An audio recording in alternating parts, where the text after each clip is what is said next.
Cal, how was your holiday? That was great, Mel. Got out of Adelaide. It's bitterly cold here at the moment, and spent some time in the sun in Queensland on the Gold Coast with the family. The kids ran riot. I think I said to you off air. It was fun. It was tears. It was chaos. It was joy. It was all of that wrapped up into one. It was brilliant. We loved it. The kids slept for about 4 days after we got back. Well, I'm not taking anything from you about the cold because, this has been me the entire time. It is absolutely freezing here. So, yeah, Oh, yeah. rugged up. I'm here. I've got my woolies. I'm all rugged up. Well, All rugged up and ready to go. So, let's get on with the show.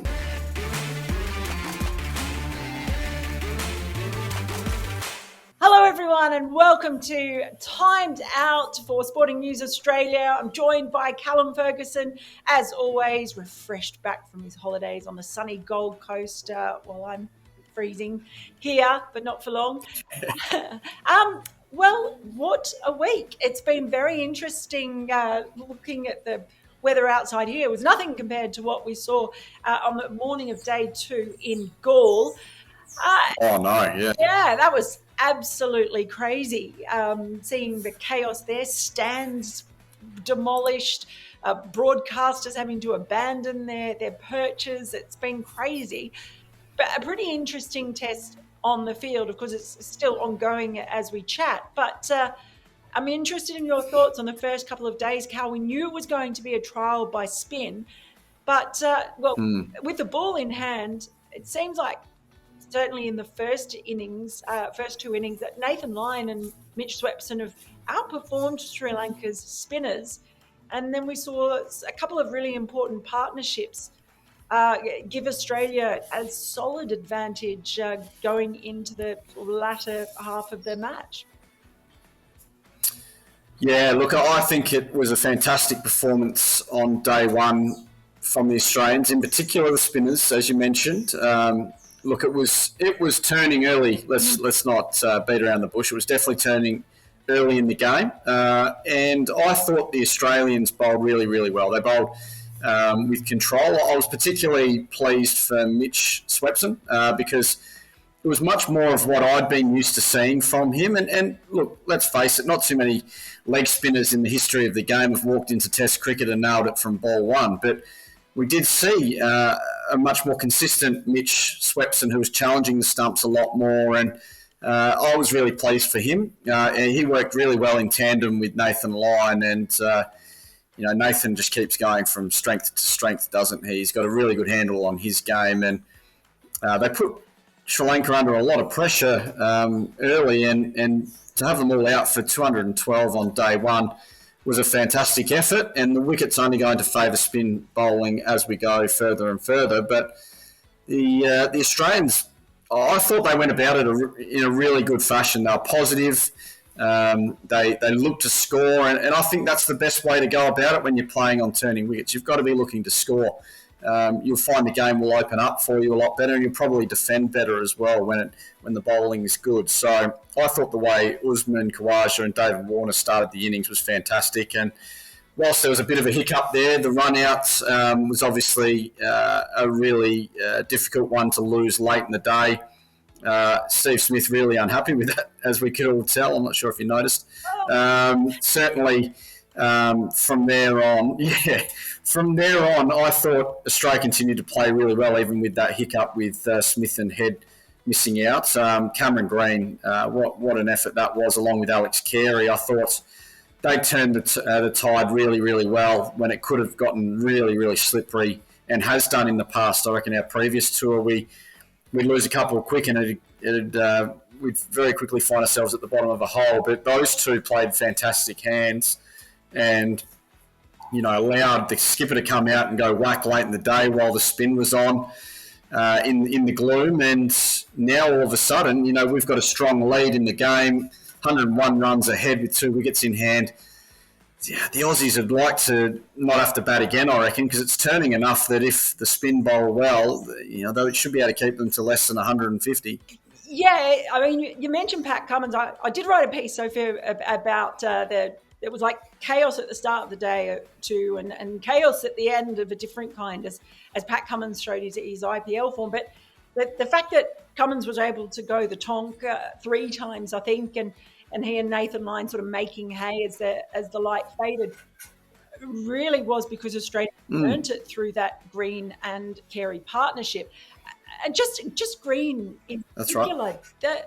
he was the junior partner to Usman Khawaja, not having batted in Sri Lanka in a test match before. He obviously batted for Australia A leading up to this. But he just seamlessly then looked like the senior partner, as Alex Carey was quite progressive, but he was the calm centre, it felt, of that innings at that time. It's almost scary how the rate at which he's learning about Test cricket in the most difficult circumstances, and like how good's he going to be once he adds experience to the skills that he already has. Yeah, look, everything you said there is spot on. One of the things that struck me when I played against him in his first couple of years of state cricket here in Australia was his temperament and how he didn't seem to get flustered, and he didn't, he wasn't erratic with his mood or the way he started his innings or the way he progressed his innings. Every time he came to the crease, he seemed very consistent, which isn't something that we see from young players here in Australia all that often. Generally, we've got young players that come out, like to hit the ball. They're a bit flashy at times, perhaps a little bit inconsistent with their approach. He's one guy that always, to me, seemed really consistent. And you kind of knew what was coming from him, whether he made runs or not, because everyone gets out to a good ball. But he is a guy that shows great consistency in his approach, and that gives him every chance of being consistent, obviously. So what we're seeing now that he seems to have settled at this level is a guy that gets off to a start regularly. He hasn't quite been able to nail the big score yet, but that will come. And I think that the confidence that being an all-rounder can give a player like Cameron Green, they can feed off each other really well. And it probably gave him a bit of breathing space when his batting wasn't going to plan during the Ashes. So I feel like he's in a really good place, and he's got a great launching pad early in his career to really go from strength to strength. And, we talked off air about how he seems to have been a bit of a sponge around the place is what we're hearing from people around him. Well, if he continues to be that, he's going to become a very good player because he's got some great experience around him in that dressing room. And this Australian team seems to be in a really good place at the moment. Yeah, certainly one whose career is going to be fascinating to watch. Let's change tack now and head over to England. What a weird test match this is going to be between England and India. The whole context of it is just strange. This last match, of course, being put off for a year after there was, COVID concerns before this test at the end of that last series. We now come into a match that's officially still part of an old series, but different coaches, different captains again, because Jasper Bumrah is coming in for Rohit Sharma. Well, what do you make of it, especially when you look at England playing Baz-ball, as it's already been termed? What do we make of this test? I can hear there's a bird laughing in the background. Yeah, the magpie in the background's loving it. He's been thoroughly enthralled with what's been happening with cricket over COVID, and this is another example of COVID throwing everyone into a spin, and we're seeing a test match played at the end of a series a year later. It's quite incredible, but I don't know. Like it's interesting, isn't it? It throws a bit of a bit of a curveball at everyone, and I don't know. It just makes it interesting. But what we are going to see is an entirely different England side to the one that was taking on India last year, and one that's a lot more confident and showing a lot more bravery and a lot more courage and playing a more positive brand, which has actually led them to being much more of a threat, I think. So India will have to come up with some answers to the game style that England are throwing at them, and it's probably more from a batting standpoint, let's face it. I think the bowling's always going to be pretty steady and strong in England. it's the way England batters are going about it. So it's probably the bowlers that are going to have to find some answers. And if things aren't going to plan for them out there against this English side, they're going to have to find some answers to trying to drag the run rate back, because this England batting lineup can take the game away from you very, very quickly with the strength of their striking in the middle order. Yeah, well, Johnny Bairstow is obviously in the form of his life, and the innings that he has played this summer in England, once he got on that run against New Zealand, were astonishing. I guess the question's going to be that this approach from England isn't going to work every time. It just works. No approach works in Test cricket every time, and might be the test of are they going to see it through? Are they going to stick to it if they have a run when it doesn't work for them, when they're all out for 100? And staring some heavy defeats in the face. Yeah, that's going to be the test. There's no doubt about it. But one thing Brendan McCullum has certainly brought is an openness to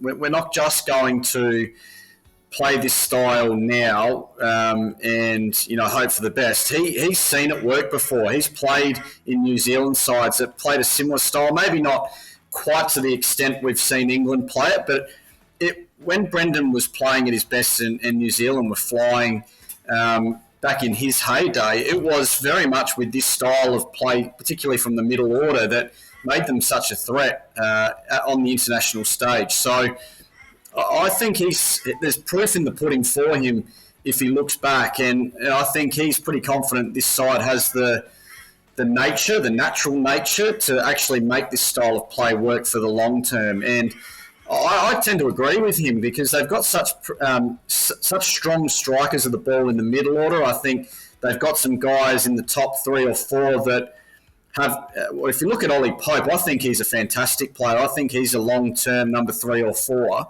And he's shown that now. I think the guys at the top, Crawley, I really like.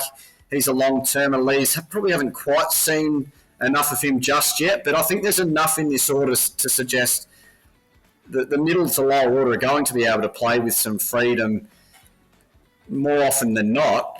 And I think they're just about as dangerous when it comes to 5 and 6 as you're going to see in world cricket. So I think he's actually matching the game plan and style to the lineup he's got. It's a good fit for mine. Yes, so Ben Stokes has made it clear too that he's going to keep his faith in Zach Crawley. The thing I actually really like is this new attitude that they've been talking about, McCullum and Stokes. It's actually about trying to see what's possible in Test cricket, and how far can we go? Which is kind of what Brendan McCullum's New Zealand and then Eoin Morgan's England did with one-day cricket. So it's like they're going, well, we're not going to be bound by what's there in England. And possibly, I don't know about you, but I think the most impressive thing is the chasers. When have we seen sides chasing those kinds of 4th innings totals successfully? Happens once in a blue moon, but they've made a habit of it already. Yeah, they have. I think sometimes we can see timid approaches to run chasers just purely on the fact that we know we're batting, day 4, day 5, when the wicket's starting to deteriorate. We know it's deteriorating. That's a fact. Where, sometimes in the first innings when the bowling is, the wicket's in the bowler's favour, you're still not 100% sure what the wicket's going to offer on day 1. So you see batting lineups get caught out playing a bit defensively, thinking long-term, whereas, sometimes attack's the best form of defence because you can knock the bowling side off their game. Well, that's what we saw from the English side. They knew what the conditions were going to do. They said, no, you know what, we're going to actually take it to them and put the bowlers off their game, knock the bowlers off their game, and see what their answers are. Now, it can be a really tough thing when you've got a batting lineup coming hard at you, and you might feel like, they're getting away with a bit, but that doesn't change the fact you need to find an answer and take a wicket here to stem the flow. But it was interesting listening to Jimmy Anderson's comments during the week post that series against New Zealand, where he said, we were going out there and scoring at 4-5 and over, but it seemed like a really calm 4-5 and over, and everyone in the dressing room just felt like we were just going to get these runs. We're just going to get them. Now, that is a fantastic place to be. Jimmy said he hadn't seen it in 20 years of Test cricket. Now, I actually liken it to the way the Australians played back in their pomp when they were the best side in the world. They couldn't lose a Test. And we had Hayden and Langer going off at the top of the order. Like, they were walking out there and shooting at about 6 to 8 and over at times, opening the batting, which had never really been seen before. But what it did do is it threw the bowling attacks off straight away and really didn't allow them to get their footing at all. And then you had Ponting and Martin and Steve Waugh and Mark Waugh. And through that era, you had all these guys that just kept scoring at a great rate. Well, that's what we're potentially going to see from this English side, but it's early days. But I think that's kind of what they're aiming for. And if you're going to mould yourself in any manner, it's probably not a bad way to look at that Australian side that was so good through the 90s and 2000s. Wow, yeah, that's a big wrap. If nothing else, it is so much fun to watch. So I'm enjoying that, and I'm looking forward to seeing how India... Certainly not saying that that's who they are at the moment. No, that's not who they are at the moment. But if you're going to try and mould yourself in a mould, that's not a bad one. Oh, it certainly isn't a bad one. Staying in England for a couple more things and talking about transformations of the England team, Eoin Morgan announcing his retirement from international cricket. Probably not a surprise that it was coming. It's been talked about for a while with a run of not great form from him. No surprise to me at all that he just sort of made the decision and went with it, feeling that the time was right, because he'd always said that he would stand himself down if he felt he wasn't the right person there, and he's quite a selfless player in that regard, I think. He is someone who I think will leave a long-standing legacy in the game. So it's sort of a nice irony that Brendan McCullum's there now for England, one of his best mates, and also in some ways part of the inspiration for the start of that journey that went from a disastrous 2015 World Cup through to number one in the world and that amazing World Cup win, New Zealand, in 2019. How do you think he will be seen? How do you see his time at the helm for England? Look, I think when it comes to captains, he'll be held in as high regard as just about any captain in international cricket has in the past. And it's funny because we're only now coming into the era where we have different captains for different formats.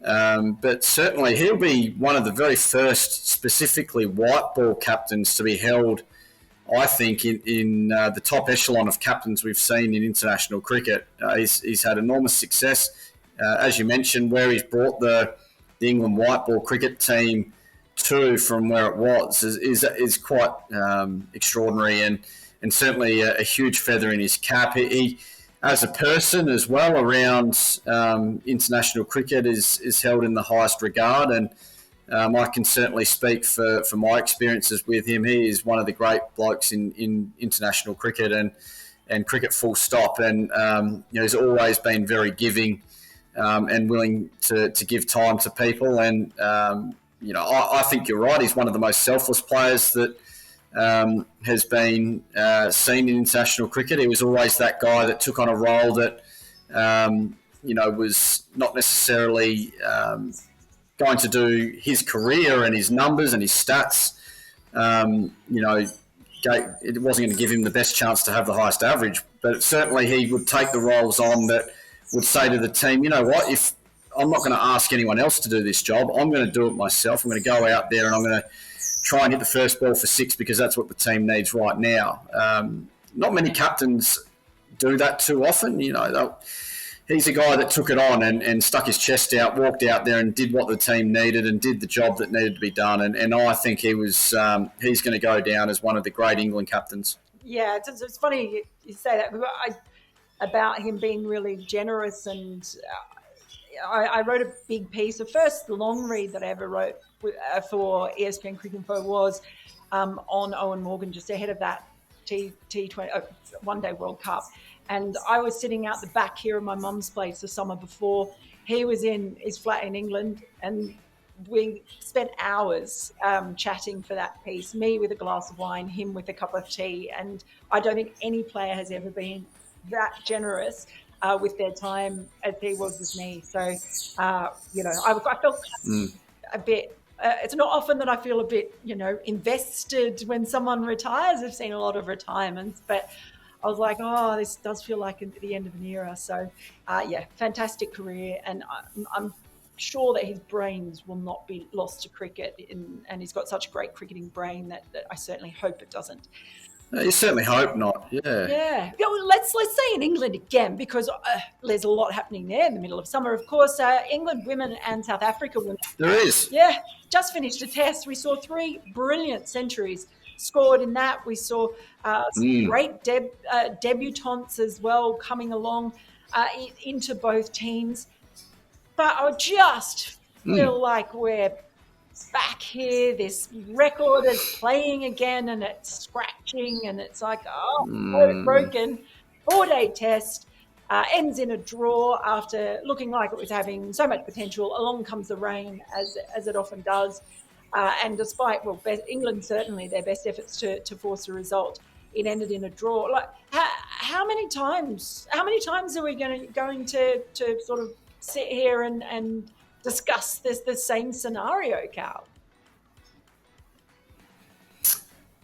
Well, if you listen to what's coming from the very top of the ICC, it could be a while, Mel, unfortunately. And it's horrible to say, but the fact of the matter is, unless there's a bit more positivity coming from the governing body, I can't see things changing too quickly. So I think that's where it's really important that we continue to point out when we see something, an example of what could have been. And in this test match, it's a great example of what could have been. It was South Africa on the ropes. They'd been outplayed, and to be in a position where it gets to the end of day 4 and they're 5 down and in a hole, and a result right there for us. It's just ready to be picked off the tree.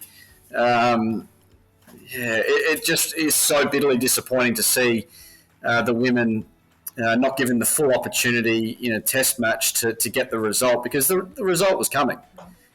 If there was a 5th day, there's no doubt about it. And I think that we just need to give them every opportunity to make it the spectacle that it could be. And, unfortunately, this is another example of it not being given the opportunity to reach its full potential in the women's game, Test cricket. Yeah, I mean, we saw a brilliant Test match, the Women's Ashes Test in Canberra. We saw like last year the Test against India on the Gold Coast was marred by rain, and we were having this same conversation yet again, and it just seems to come around. It's bizarre. It's like women's cricket has almost taken cricket and cricket administrators by surprise. No one's.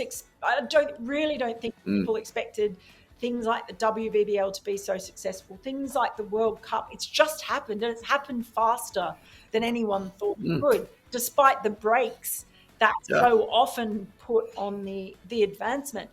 And you're right about the ICC. It feels like a lack of vision. Well, it's a certain vision, but seems to be at odds with certainly what players want and what some boards want. Luckily, bilateral series, that fate is not really the hand of that, or the fate of that is not in the hands of the ICC as much as it is on the board. Thankfully, yes. And all we can do is hope, but it feels like a constant battle, and I feel for the players, because you must get tired of. They must get so tired of being asked this question, which they are again and again before every Test match, as rarely as they happen. But we're still there, and it's. I just don't. Is it that big a deal to add a 5th day? Is it really? I mean, it might not go for 5 days anyway, but like Test matches. But I don't know. I just feel like, brick wall, head, here we are again. Yeah. Yeah, it's one of those, unfortunately. But yeah, they've just missed a chance again. Yeah. It was looking like being a great win for the England ladies, and it doesn't look like, unfortunately, anything's going to change until the ICC do actually change their mindset around this. And I'm like we talked about last week. Hopefully, Lisa Stalaker in her new role can have a bit of an impact and see if we can get things and minds and heads turned. Make it a priority to give them 5 days. Here's a thought. There is a women's Ashes test in England next year. How about we make that 5 days? Putting it out there, powers that be. Be a good target. Be a good target, wouldn't it? So let us now finally just a little chat. Now, I know this is a bit tricky because you also do work for Channel 7, so I'm not going to ask you anything too tricky, but it is a pretty significant thing in Australia, Cal, that Channel 7 have taken Cricket Australia to the federal court for basically over the contract it has, the media rights agreement it has with Cricket Australia, feeling that in the COVID era that they haven't got the quality or the standard, particularly in the Big Bash. That's what the dispute is about. And it's been ongoing for a couple of years.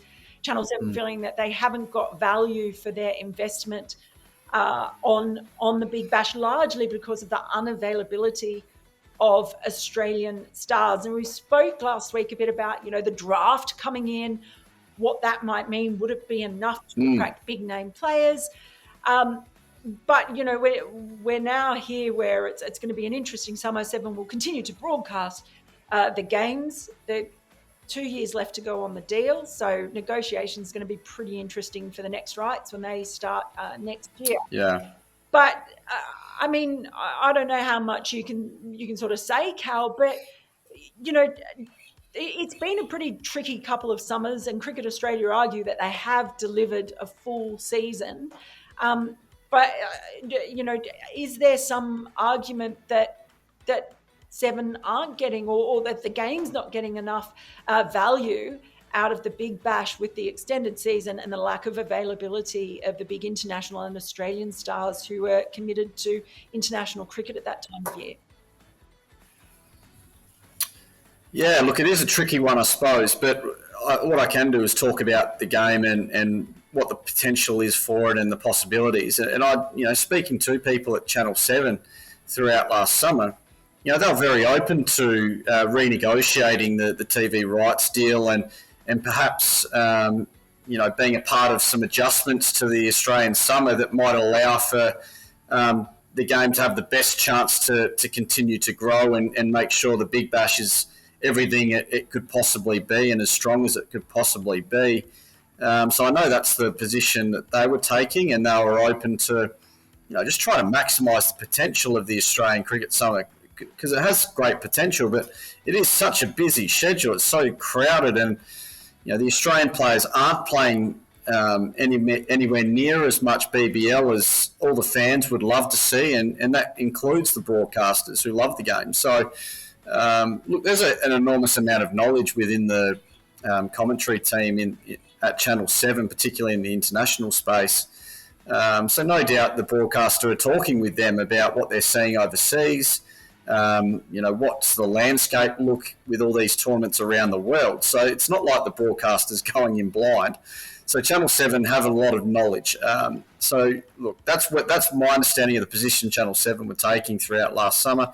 I don't know much more than that, but I feel as though the Australian summer at the moment is way too cramped. I think we need to go back to 10 games with the BBL to allow a bit more space for the international games, but also potentially to manoeuvre the schedule around a bit more with more space to create an ability to have the international Australian players playing in the Big Bash, and that's what we all want.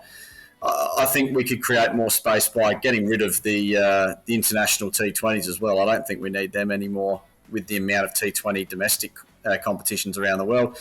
But with regards to this broadcast deal, you'd think that Cricket Australia need to be careful with the way they manage their broadcasters going forward, because I think there were a couple that had their noses out of joint when they lost the rights at the last renegotiation. Channel 9 and Channel 10. Channel 10 have done a great job with the Big Bash as well. Channel 7 have done it better, of course, Mel. But it's certainly an interesting space to watch, I think, over the next couple of months, because I'm not sure I've ever seen a broadcaster take the body that they're broadcasting to court before. This is quite incredible. Yeah, and I love the self-promotion, by the way, and I'm all for that. Look, and I say that having commentated for Fox Sports on the WBBL, so I'd like to praise their coverage as well. But look, well done. Yeah, I was like, fight. One day, hopefully, we'll get to commentate. It would be fun, wouldn't it? It would be fun. Yeah, you never know your luck, do you, Mel? That'd be nice. Make it happen, someone. Make it happen. Look, I think there's a bit of a view. You talk about not having, and I'm interested to hear what you think about this. You talk about not having international T20 matches. I think there may be some people in the game who have the view that there won't be international certainly T20s and possibly even with the crowded schedule and the proliferation of T20 leagues around the world, it's getting harder and harder to fit in these bilateral one-day series, particularly if you look at the fact that the ICC have been in that World Super League. So that's now gone, giving ODIs, context really for the league and the World Cup qualification. And I think that a view exists that, in a way, having an extended Big Bash is almost future-proofing the game, an insurance policy, if you like, for a time when, we don't have white ball internationals. You've got Test cricket, and then that's it. And so the extended Big Bash is there to actually ensure that there is a full summer of cricket. Now, I'm not saying everyone has that view, but it's one I have heard expressed. For me, it feels a little bit strange in that if you take an insurance policy out for something that may never happen but is going to perhaps damage your product in the short term, when it could easily be changed, you could extend the Big Bash in the future if you wanted to and if it warranted it. But I don't know what your thoughts are about that. Is it an insurance policy to make sure that we have a full summer of cricket? Does that hold water with you? No. Why wouldn't you just go back to 10 if that's the best thing for the game? And then if there's a gap opening in the schedule in the summer, let's just extend it back to 14. That view, if they were trying to push that one, would almost be treating us as dumb, because I don't understand why you wouldn't be able to make the change and then change back later on. It's almost, if you were thinking along those lines, I don't know, you're almost trying to safeguard from admitting you got it wrong in the first place by going out to 14 games. I feel as though it was a huge error in judgment to push out to 14 games in the first place. The governing body, the BBL and CA, made that decision without consulting the players, and that was a big error, because that was where the majority of the valid knowledge was going to come from, because we had so many players playing overseas in international T20 tournaments, the IPL, Vitality Blast in England, you name it. There was so much knowledge there. The tournament was in a great spot. It was in the pivot. It was making money hand over fist. Players were loving coming over to play in it. And then we just got a bit hungry, I reckon. We pushed out to 14 games, chased a huge broadcast deal, and it's bitten us on the backside, unfortunately. So that view doesn't hold a lot of water with me. I feel like you could just as easily cut back to 10 as you could push out to 14 again. I don't I don't see why you would be holding on to, as an insurance policy. That doesn't make any sense whatsoever to me. Yeah, no broadcaster out there, no matter what the relationship is, will ever, if they were happy to go back to a shorter season, no future broadcaster is ever going to say, more games, you want to extend it? Nah, we don't want to do that. I can almost guarantee you that will never happen, no matter who the broadcaster is.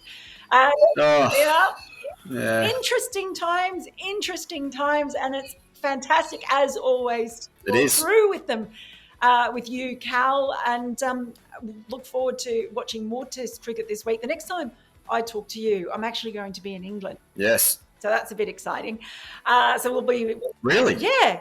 Yeah. Are you going over for the test match? Oh, how good. No, I won't be there for this one. I'll be there for the South Africa test, though. So I'm heading over there Okay. next week. Thought you might have been catching the last bit of it. Yeah, I'm not going to get there in time, just miss out, unfortunately.